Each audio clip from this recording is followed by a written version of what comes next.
Welcome to Miss Pam Reads.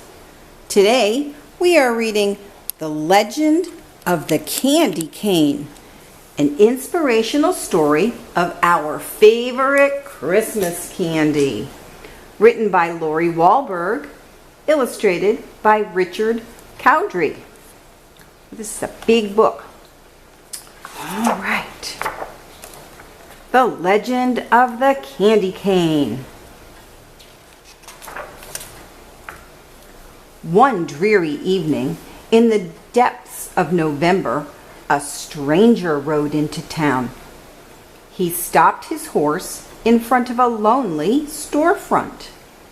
The windows were boarded shut, and the door was locked fast. But the man looked at it, smiled, and said, "It will do." All through the short gray days and the long dark nights of November, the man worked.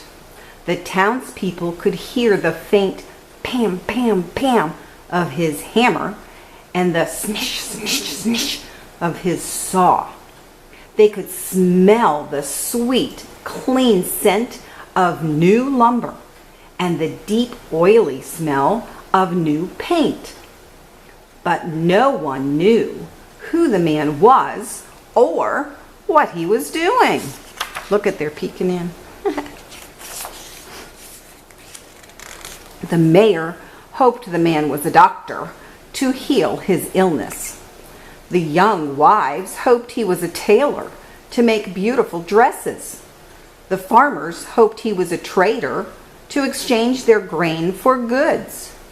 But the children had the strongest, deepest wish of all, a wish they did not tell their parents, a deep, quiet, secret wish that none of them said out loud.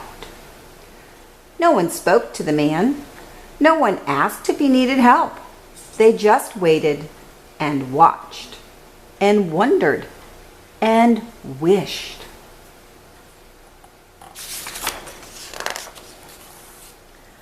But one small girl watched and wondered and waited and wished longer than she could stand. And one snowy day, she knocked at the stranger's door. "Hello," she said. "My name is Lucy. Do you need some help?" The man smiled warmly down. Then he opened the door and Lucy stepped inside. A long counter ran down the side of the room. Bare shelves filled the opposite walls. In the back were dozens and dozens of barrels and crates. "Could you help me unpack?" the man asked. Lucy's heart sank at the sight of all the boxes. What if they were only barrels of nails and bags of flour? But she removed her dripping boots and hung her coat on a peg. On stockinged feet, she crossed the rough wooden floor and knelt beside a crate. "Please, open it," the man urged. Slowly, Lucy put her hand into the box and pulled out an object wrapped in tissue. Round and heavy, it almost slipped through her fingers. Lucy trembled a little as she unwrapped it. It was a glass jar. Lucy gave the man a puzzled look. "Go on," he nodded.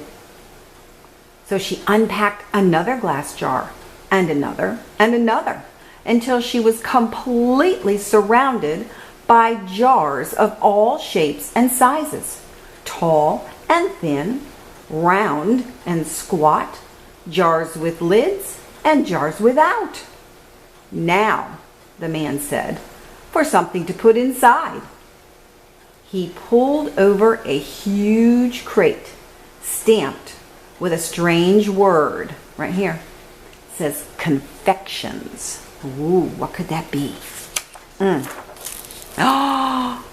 As Lucy unpacked, her eyes lit up. It was candy, her favorite candy, gumdrops. Try some, the man said. She popped one in her mouth. Now she could hardly unwrap fast enough. Peppermint sticks, taffy, lollipops, chewing gum. Wide-eyed, she looked at the man. "We wished," Lucy said. "Yes, I know," said the man. "And here it is. Welcome to Sonneman's Candy Store. I am John Sonneman." Soon, the small store was filled with candies, gleaming in their glass jars. Raspberry suckers and tiny lemon drops, brightly colored jawbreakers, and long tangles of licorice, pink and white peppermints for church, and butterscotch balls for company. Then, in the very last package, in the very last crate, was a candy Lucy had never seen before. A red and white striped candy stick with a crook on the end. "What is it?" asked Lucy. "This," Mr. Sonneman explained, "is a candy cane. It is a very special Christmas candy." "Why?" asked Lucy. "Tell me," Mr. Sonneman said, "what letter does it look like?" Lucy took the candy and turned it in her hand. "J," she said. "Yes," Mr. Sonneman smiled. "J is for Jesus, who was born on Christmas Day." "Now turn it over. What does it remind you of?" Lucy turned the candy in her hand. She peered down intently. "I know," she said finally. "It's like a shepherd's staff." "Who were the first to find out about Jesus' birth?" asked Mr. Sonneman. "Shepherds in the field," Lucy answered, "watching over their flocks by night." "But, Mr. Sonneman, what are the stripes for?" Lucy asked. The man's eyes grew sad. "The prophet Isaiah said, 'By his stripes we are healed.' Before he died on the cross, Jesus was whipped. He bled terribly. The red reminds us of his suffering and his blood." "But then," Mr. Sonneman continues, "the candy is white as well. When we give our lives to Jesus, his blood washes away our sins, making us white and pure as snow." "That," he said, "is the story of the candy cane." "Is it a secret?" Lucy asked. Mr. Sonneman looked at her for a long moment. "It's a story that needs to be told," he said. "Will you help me share it?" It was now the depths of December. The town was whipping round by blizzard winds. For days, the sun hid itself. But every morning, Mr. Sonneman and Lucy ventured out. They wore heavy woolen coats and bright hand-knit scarves, and in their stiff-mittened fingers, they each held a bag. They went to every house in town. They traveled to every farm in the country. They knocked on every door. In every home, they told the story. They left a small gift, and they gave an invitation. On the afternoon of Christmas Eve, the sun finally broke through the clouds, and Sonneman's candy store officially opened. The mayor came, feeling better than he'd felt in days. The young wives came, dressed in beautiful smiles. The farmers came, eager to trade grain for Christmas gifts. The children ran in dizzy circles. Yes, their wish had come true. Yes, they had come to share in the opening of the candy store. But they shared something more, something bigger, something better.